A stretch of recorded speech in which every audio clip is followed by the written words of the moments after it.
Morning, sir. I'm Arvin and Quintinita from Rosario La Union Block 3M.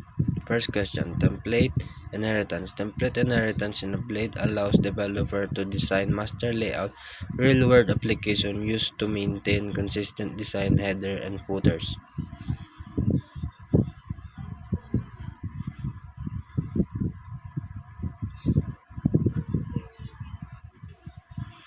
Section and yield.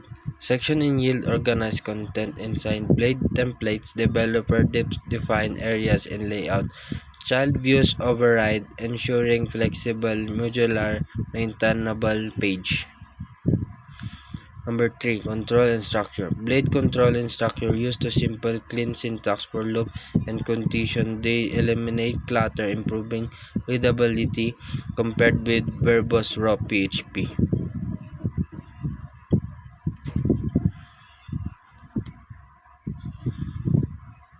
Number 4. Syntax and security. The double curly braces automatically escape output, preventing malicious code injection. This ensures application security while safely displaying user-provider dynamic data. Lastly, number 5.